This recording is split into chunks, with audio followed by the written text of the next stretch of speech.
This video is about what one person can do. I'm managing to smile still. It's getting tough all over the world. You're watching this person on your end of the screen, right over there on that other side. I see you. Not really, but I can imagine seeing you. And this is kind of about imagining.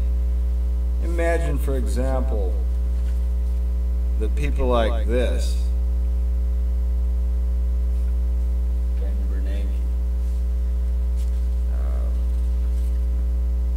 Janet, big sis, over here,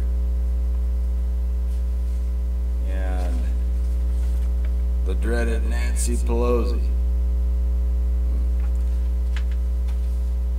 weren't controlling our lives. Just imagine that for a minute. Besides, who are they? Recognizable faces that we would rather not be recognized in positions of authority. Now, what makes these people different than you and I? On a molecular level, they have blood running through their veins. They can move their fingers like I can. They can do weird things like that if they want to, or they can point, or whatever they want to do, just like you and I can.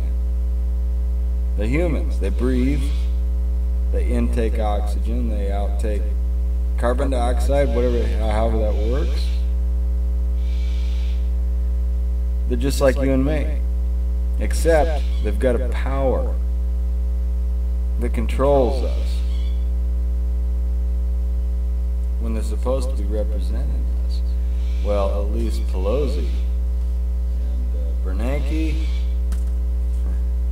he's in on a sweet deal just like every other Fed operative, because the Constitution here never meant for that to happen. And with Christmas time coming up, there was a very insidious Christmas time thing that happened that created the Federal Reserve, with Mr. Bernanke now the head of a long-standing illegal organization. Save a few twists and turns by lawyers who created it and told us it was legal. What you and I can do, and we can get together and say we're fed up with it, because we're just like them, except I think the majority of people who are watching this and the majority of people that are out there have no other agenda than to live free, live in peace, do what they want to do by the freedoms. Most people watching this are probably in the Western world. The freedoms guaranteed to most of the Western world by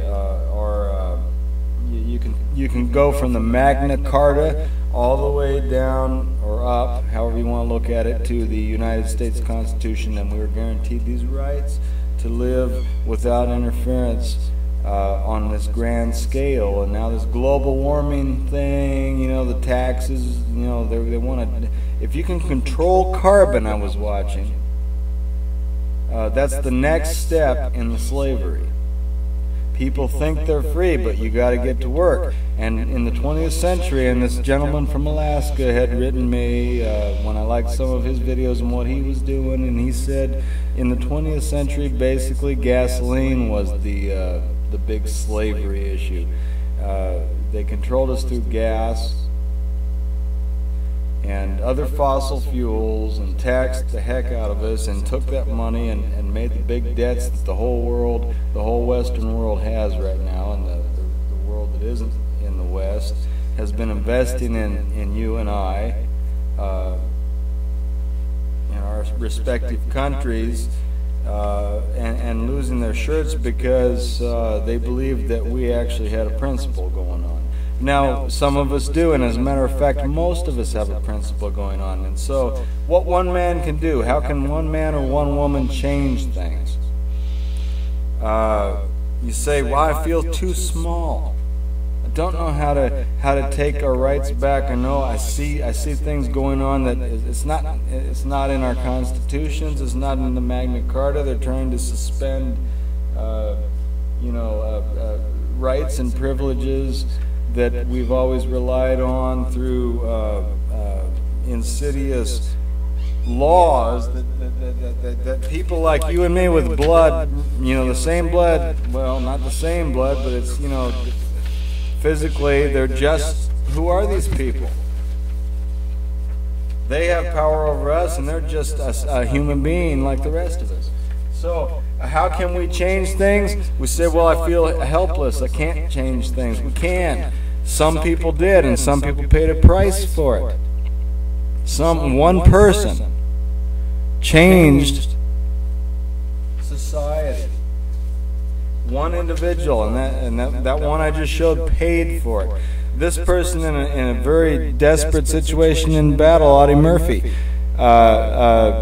took it upon himself when everybody was in trouble to risk his life and held off how many attackers. They would have all been dead had he not done that. He was trying to bring the silver and gold standard to fruition again. He was trying to, he issued silver certificates again, did a lot of other things. He wasn't, a saint by any means, but he was one man trying to do some good, I think. And look at this person. And no offense against the British people, but this one solitary man who used to sit on the ground and spin his yarn and whatever the heck he was doing and making his robes and talking about peace, and he won a country against the British Empire nonviolently. And I sure hope that that my friends in the British section of the world that are our friends do not take offense to that. But this one man did something. Whether you agree or not, one man can do something. So every time I start feeling helpless like I've been lately, I look at these solitary individuals. Now, I showed you some solitary individuals that are doing their best to destroy and bring down you and I for whatever gains they have or whatever favors they owe. And that's taking the power that each one of us has and putting it's in a negative light. And they'll have to answer for that someday. What they're doing. They're taking, because each individual has a power. And if like I believe we are indeed sons of a God, a living God, because I do not believe we came here by chance. But whether you believe that or not, if you don't think there's a God or not, what other individual has more power than you while you're alive? A living dog is it's better than a dead lion, the Bible says. Well, if I be a living dog, I can be a living dog that is rabid and try to take things away from people and use that energy that I have while I'm alive to destroy. Look at that smile, don't you love it? Well, Lenin said, first you must learn how to smile as you kill. He's got that one down. Or I can take that energy and do something positive with it. Non-violently. Sometimes it's sometimes it's in a violent situation. But he could have ducked away and hid just like everybody else. And then this man is amazing to me. There's so many others. I felt the need to say something about how each one of us has power while we're living to affect change. And we can affect change negatively or positively. I choose to seek that positive change And anybody who's watched me knows that I get very angry sometimes about what's going on. And it might, seem like an oxymoron for me to say, well, he's talking about positive change and he gets all upset. Okay, that's fair. But it's like Lenin said, when they asked him about the song Revolution, the alternate take. What did you mean when you said out in? Well, I'm not sure, I mean, I prefer nonviolence, that's what he was saying, but, I'm not sure. I'm not sure either. I prefer nonviolence myself. I'm not advocating violence. I'm just advocating the people leave us alone. And let us live. Use our energy to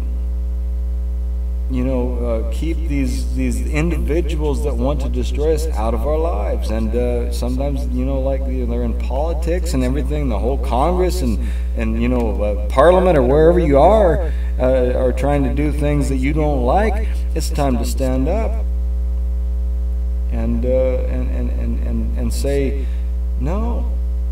I'm just as valid as you are. You're telling me this, well, I'm telling you something too, because I'm alive and I'm valid, and I'm just as valid as you are. You get the press, I don't. But I'm a human being. I think you might, understand what my point is if you watch it again or just let it sink in. I don't want to just come out and say exactly what I mean, because the idea of this video, as I began it, was to cause people to think for themselves and just throw little things out and what is he talking about? And sit back and think, he said this or that, and some of those pictures you showed, I'm starting to think, there's something that I can grasp. I'm not sure what you're going to grasp, if anything, out of it, but it's here. And while we're alive, we're just as valid as anybody else on the planet, whether we have a TV form or not. So like Bob Marley said, get up, stand up for your rights. I'm a firm believer in that. Whatever you feel your rights are.